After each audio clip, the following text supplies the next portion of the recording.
तो यार पिछली तीनों वीडियो पे तगड़े रेस्पॉन्स के बाद आज की वीडियो भी ब्लॉग पे ही होने वाली है, जिसमें कि मैं कवर करूंगा बास्टर्ड मोशन वर्सेस पीएक्सजी। अब क्योंकि ये मैच अभी कंप्लीट नहीं हुआ है, यानी मांगा में अभी कंटिन्यूएशन में है, एक वीडियो में पूरा का पूरा मैच कवर करना काफी ज्यादा मुश्किल है। तो ये वीडियो पार्ट फर्स्ट होने वाली है और पार्ट सेकंड तब आएगा जब ये मैच कंप्लीट हो जाएगा। लेकिन ट्रस्ट मी, ये मैच पूरे नियो ईगोस लीग का बेस्ट मैच है और इसके पीछे के काफी सारे रीजंस हैं। पहला तो नियो नोआ का फर्स्ट अपोनेंट ऐसा मिलता है जिसको कि वो रियल कंपटीशन मानता है, यानी जूलियन लोकी। दूसरा, हमें शो करा जाता है कि क्यों इसागी और काइजर काफी हद तक सेम है। एंड तीसरी चीज, इस मैच में एक ऐसी चीज होती है जो कि अभी तक मांगा में सिर्फ एक बार हुई थी, वो है इसागी का रोना। लिटरली बंदा इस मैच में रो देता है, एग्जैक्टली वैसा ही जैसा कि वो सीजन फर्स्ट में रोया था। So if you interested, keep watching.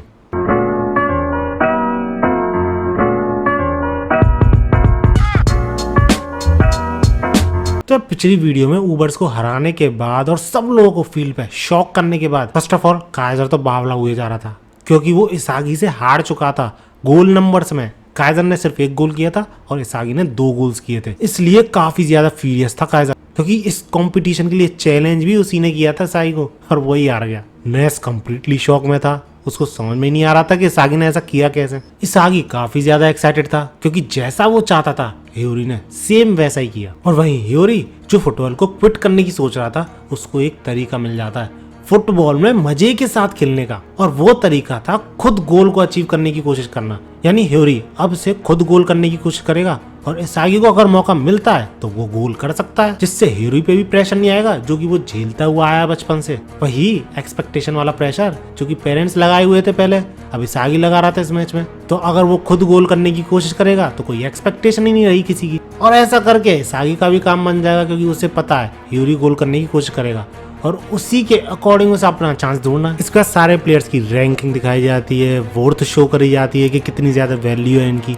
जिनमें से कि इसागी की वोर्थ पहुंच जाती है 150 मिलियन येन तक। रिन की थी 180 मिलियन ब्लू लॉक में नंबर 1 रैंकिंग के साथ, और इसागी सेकंड नंबर पे था। और रही बात काइजर की, जो कि भले ही ब्लू लॉक में नहीं है, लेकिन उसकी वोर्थ थी 320 मिलियन। और ये ऑफर पता किससे था? रियल मैड्रिड से, उसी की कार्बन कॉपी क्लब से। और वैसे तो काइजर का गोल यही था इस नियो ईगोस लीग में पार्ट लेने का, कि वो दूसरे क्लब में जा पाए ज्यादा वोर्थ के साथ, और वो गोल उसका अचीव हो जाता है। और रियल मैड्रिड तो और भी ज्यादा बड़ा क्लब था, तो और भी अच्छा था काइजर के लिए। सो वैसे तो उसे खुश होना चाहिए था, लेकिन वो जरा सा भी खुश नहीं था। फ्रस्ट्रेशन भरी जा रही थी उसके अंदर से, क्योंकि भले ही उसे अच्छी चीजें ऑफर हुई हैं, वोर्थ काफी ज्यादा है उसकी, इतना तगड़ा क्लब ऑफर कर रहा है, लेकिन वो इसागी से इस मैच में हार चुका है और ये चीज उसे बिल्कुल भी मंजूर नहीं है। और इसी वजह से हम फर्स्ट टाइम काइजर को प्रैक्टिस करते हुए देखते हैं, और बाकी सारे ब्लू लॉक प्लेयर्स को हम प्रैक्टिस करते हुए तो देखते ही हैं। और अगली टीम जिससे बास्टर्ड मोशन का सामना होने वाला है, यानी पीएक्सजी, उसके सारे गेम्स को एनालाइज भी करते हैं। इसके बाद हम लोकी को देखते हैं, यानी जूलियन लोकी, जो कि पीएक्सजी के सारे प्लेयर्स को एक एक एडवाइस दे रहा होता है उनके सेकंड लास्ट मैच के बाद, और बास्टर्ड मोशन का मैकेनिज्म समझा रहा होता है कि किस तरीके से वो टीम काम करती है, इसागी और काइजर का जो माइंड सेट है उनके कोलिजन के बेसिस पर। एंड वैसे तो लोकी ने किसी भी मैच में ट्राई नहीं किया कि वो रिन और शीदो को एक साथ मैच में उतारे, यानी 15-15 मिनट्स के ब्रेक में दोनों को चांस देता है। लेकिन अब बास्टर्ड मोशन के अगेंस्ट में वो ऐसा नहीं करेगा, वो दोनों को फील्ड पर उतारेगा और फिर देखेगा क्या होता है। अब ऐसा नहीं था इसमें कोई स्ट्रेटेजी थी, बस बंदा क्यूरियस काफी ज्यादा था। इसके बाद बास्टर्ड मोशन के लास्ट मैच से पहले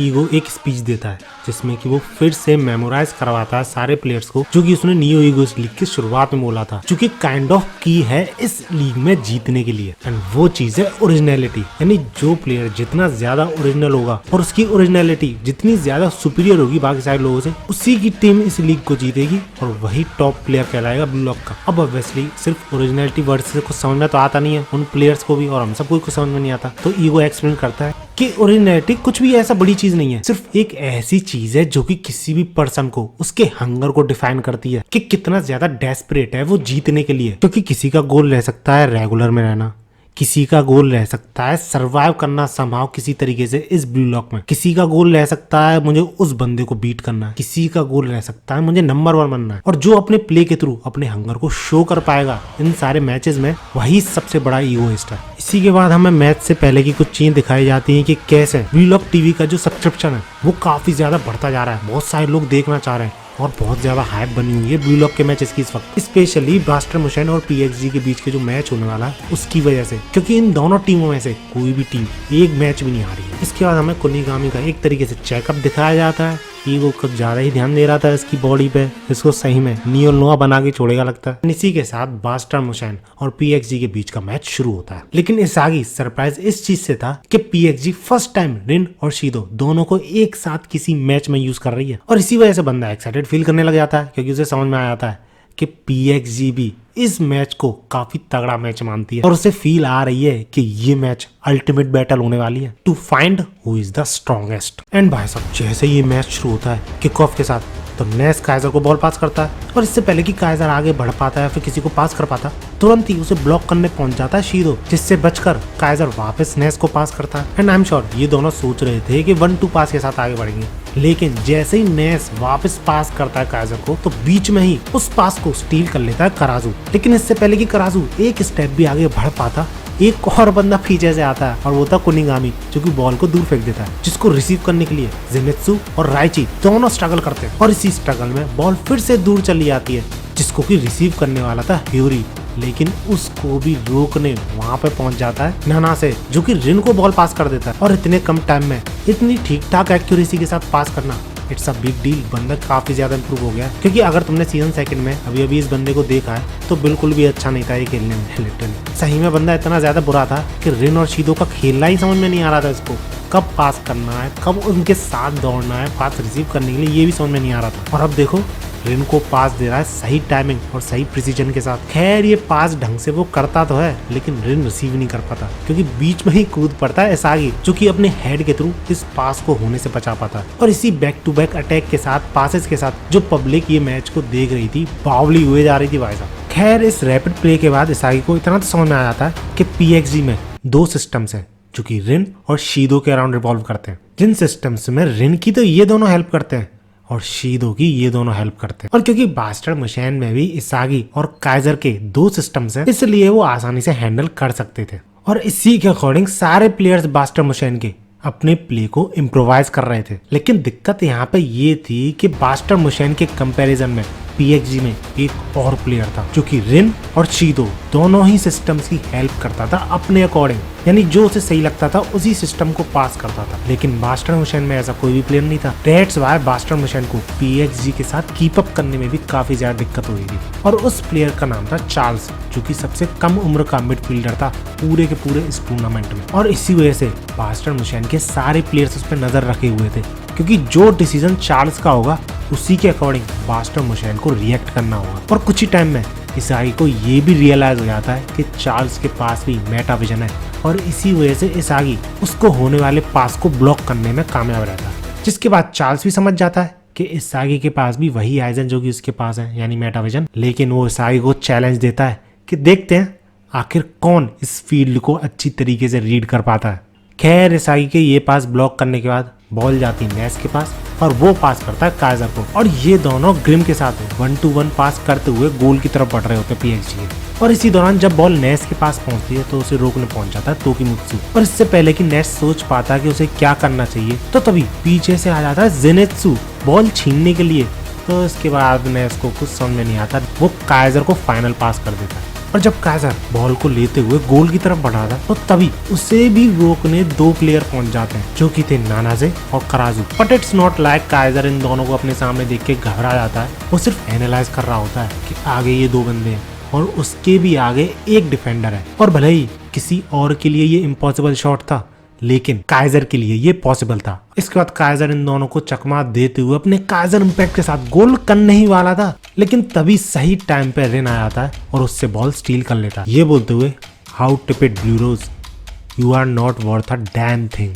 क्योंकि रिन के अकॉर्डिंग काइजर के पास उसके काइजर इम्पैक्ट के अलावा कुछ भी नहीं था, जिस वजह से अगर उसके काइजर इम्पैक्ट को रिन रोक लेता है तो काइजर उसकी नजर में कुछ भी नहीं है। इसके बाद रिन काउंटर शुरू करता है पीएक्सजी का, और क्योंकि रिन कंट्रोल कर रहा था इस काउंटर को, तो सारे बास्टर मोशन के प्लेयर अलर्ट हो जाते हैं। लेकिन उनके अलर्ट होने से कोई भी फर्क नहीं पड़ता। रिन अकेला बिना किसी को पास किए ड्रिबलिंग के थ्रू इन सभी को चकमा देते हुए आगे बढ़ रहा होता है। और नेस, जो कि इस आगे को काफी ब्रिलियंट समझ रहा था, उसे अब समझ में आता है कि क्यों रिन नंबर 1 है ब्लू लॉक का। इसके बाद सारे प्लेयर्स जो कि रिन के सिस्टम में प्रेजेंट थे उससे पास मांग रहे होते हैं, जिनमें से एक था नाना से, जिसको कि तुमने पहली बार ब्लू लॉक के सीजन 2 में भी देखा होगा अभी। लेकिन उसी पॉइंट ऑफ टाइम के बाद इसके बारे में हमें ज्यादा कुछ बताया नहीं जाता। लेकिन तुम ये भी सोच रहे होगे कि यार रिन को इसने अपने साथ काम करने के लिए मनाया कैसे, क्योंकि रिन ज्यादा भाव नहीं देता लो लेवल के प्लेयर को, तुम सबको पता है। लेकिन क्योंकि प्रैक्टिस के दौरान इस बंदे ने यानी नाना सर ने लिटरली भीख मांगी थी रिन से कि वो उसके साथ खेलने दे खुद को, टू बी एग्जैक्ट उसे अपना स्टूडेंट बना ले,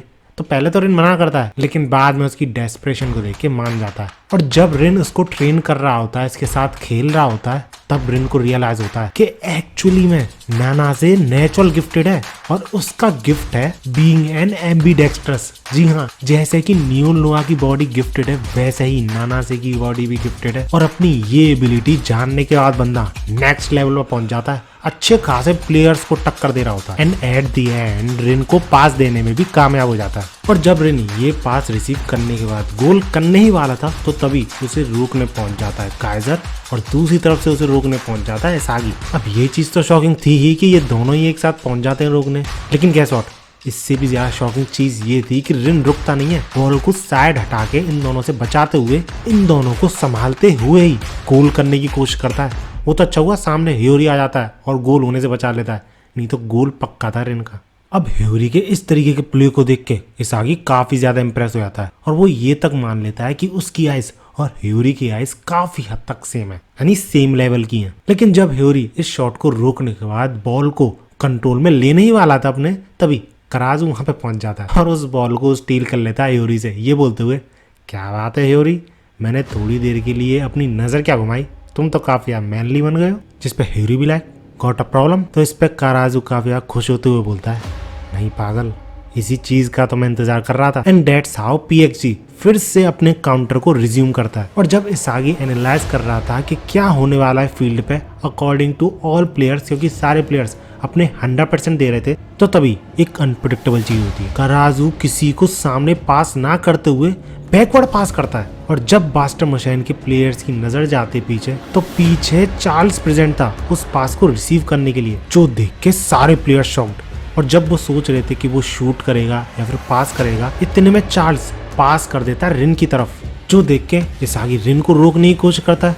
लेकिन फिर से बड़ा सरप्राइज, ये पास रिन के लिए नहीं था बल्कि शीदो के लिए था, जो कि उस पास को रिसीव करने के लिए काफी ज्यादा स्पीड में दौड़ रहा था। लेकिन इसागी के लिए शॉक के बाद शॉक मिलते आ रहे थे और उसे एक और शॉक मिलता है कि शीदो सिर्फ एक बार दिखता है बॉल को कि उसकी तरफ आ रही है और बाकी बिना बॉल को देखे अपने प्लीजेंट स्पॉट पे पहुंच जाता है, जहां से वो तगड़ी किक मार सकता है या फिर बोलूं तगड़ा शॉट मार सकता है। और वो बॉल एग्जैक्टली वहीं पे शीदो को मिलती है और शीदो अपने हेड शॉट के साथ एक बहुत तगड़ा गोल कर देता है। और इस गोल को देखते हुए इसाई को रियलाइज होता है कि ये जो गोल है, जो कि इतनी आसानी से इन दोनों ने कर दिया, यानी शीदो और चार्ल्स ने, एग्जैक्टली सेम गोल तो इसागी ने और ह्योरी ने किया था पिछले मैच में ऊबर्स के अगेंस्ट में। यानी जिस गोल को इसागी और ह्योरी मैजिकल समझ रहे थे, PXG के प्लेयर्स आसानी से कर दे रहे हैं। अब इस गोल के साथ बाकी सबकी तो पता नहीं लेकिन ये दोनों काफी बावले हो जाते हैं। और क्योंकि ये एक दूसरे से काफी इम्प्रेस हो गए थे, तो एक्सपेक्टेड था कि चार्ल्स शीदो को ही पास करेगा तगड़े तगड़े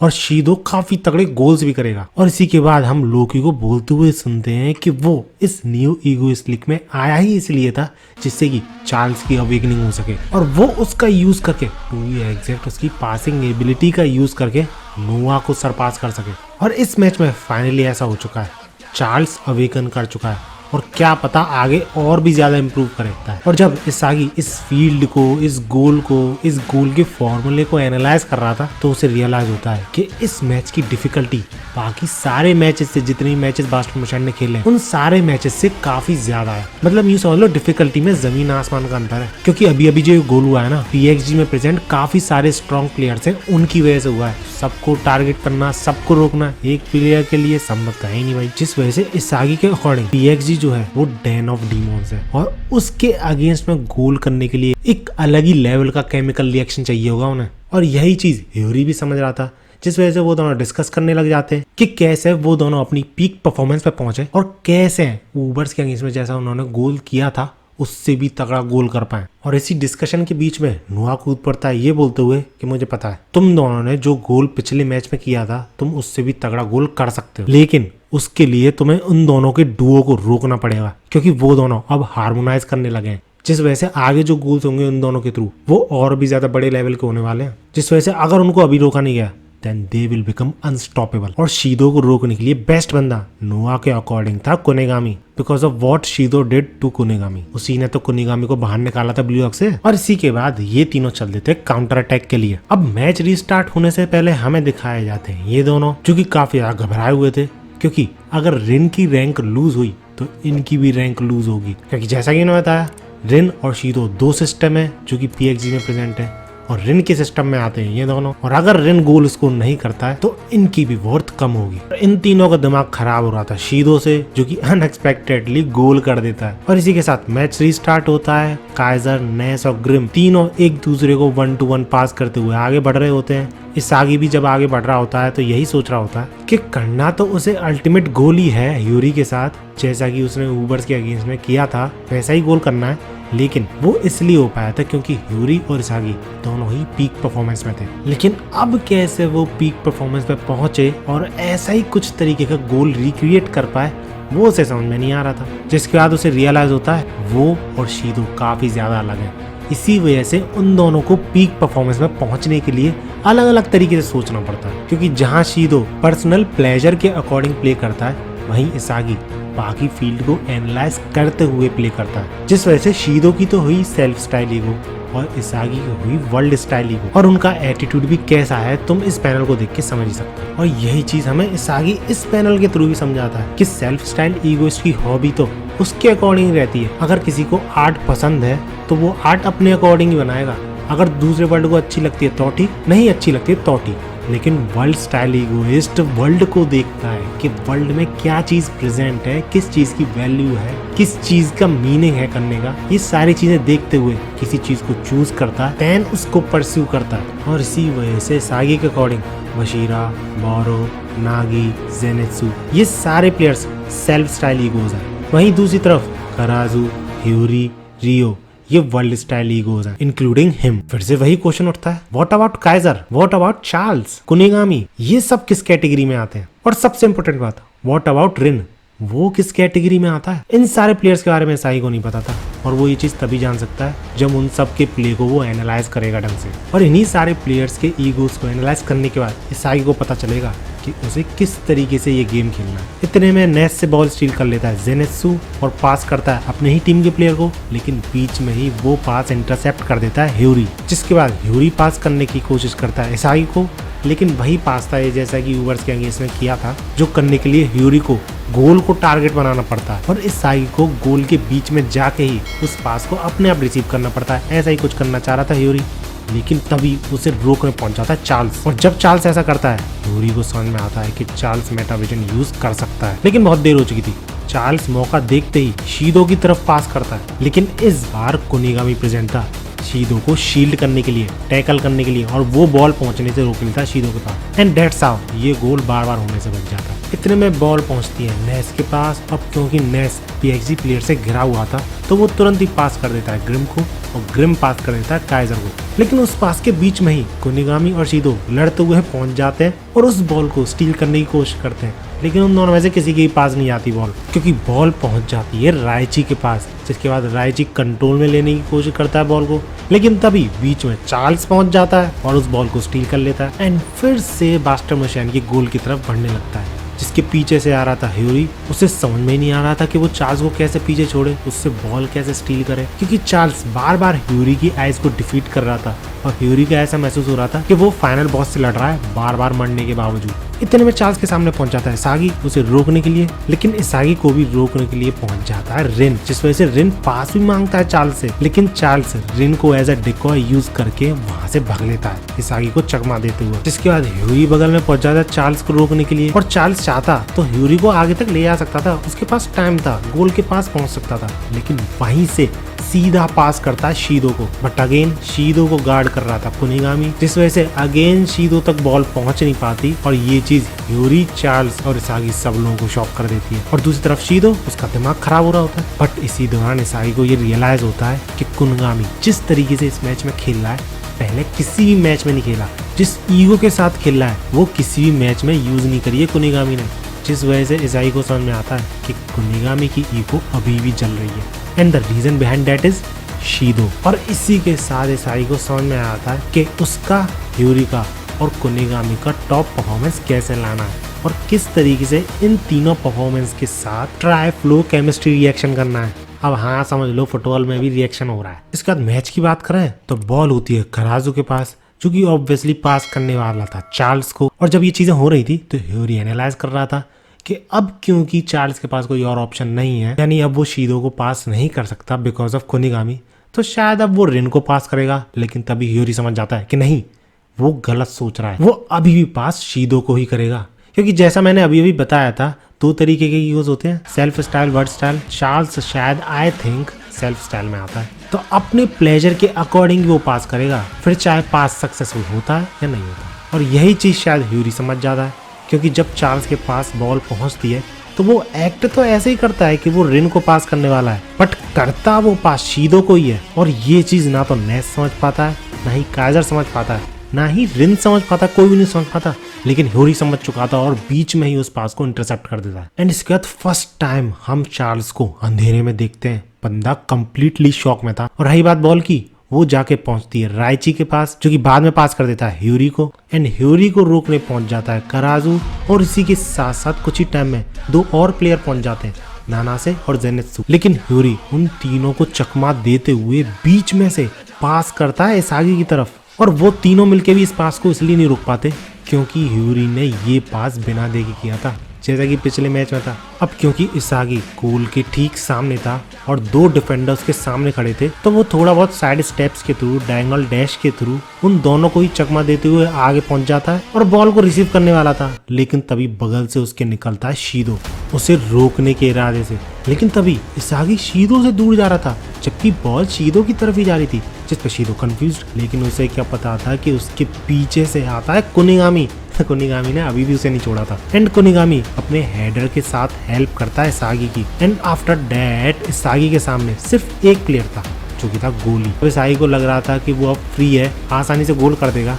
तो तभी पीछे से आता है रिन, ये बोलते हुए सो टिपिट डोंट फॉरगेट अबाउट मी। और जैसे ही इसाई का ध्यान रिन की तरफ जाता है तो तभी दूसरी तरफ से निकलता है काइजर। सही में यार, ये तीनों ना तो खुद गोल कर रहे ना किसी को करने दे रहे। एटलीस्ट ऐसा मुझे इस पॉइंट ऑफ टाइम तक लग रहा था कि ये दोनों फिर से मिलके इसाई को तो रोक ही लेंगे। लेकिन इसाई भले ही शॉक्ड था, लेकिन घबराया हुआ नहीं था। बंदे के पास अभी भी होप थी गोल करने की, और वो होप थी लेफ्ट डायरेक्ट शॉट और राइट डायरेक्ट शॉट की वजह से। लेकिन स्टिल तुम सोच रहे होगे कि दोनों साइड तो रिन और काइजर है, कैसे करेगा, कोई सा भी शॉट नहीं कर सकता। बट खेल पता है क्या खेलता है सागी, वो दिखाता तो ऐसे ही है कि लेफ्ट लेग से बचाते हुए वो राइट लेग से ट्रैप करेगा। लेकिन इन दोनों में से कोई भी चीज नहीं करता, बिकॉज वो लेफ्ट लेग को एज अ डिकॉय यूज करके राइट लेग से डायरेक्ट शॉट मारता है, जो देख के काइजर और रिन दोनों शॉक्ड और इसागी फुल बैड एस मूड में। अब इसके बाद इसाई के तो मजे आ जाते हैं, भाई साहब पहला गोल किया है अपनी टीम का। लेकिन ये दोनों बावले हो जाते हैं, क्योंकि कुछ भी कहो, शीदो के गोल करने पे इतना ज्यादा गुस्सा नहीं आई थी ना, लेकिन इसाई के गोल करने पे काफी ज्यादा गुस्सा आती है। खैर अब इसके बाद क्या होता है वो तो हम अगली वीडियो में देखेंगे। बाकी ये वीडियो अच्छी लगी तो लाइक जरूर करना, ऐसे ही वीडियोस के लिए मेरे चैनल को सब्सक्राइब जरूर कर लेना। इस वीडियो का लाइक टारगेट रखते हैं 7 के लाइक्स। अगली वीडियो आएगी ये मैच पूरा कंप्लीट होने पे। मिलते हैं अगली वीडियो में ही। एंड भागो।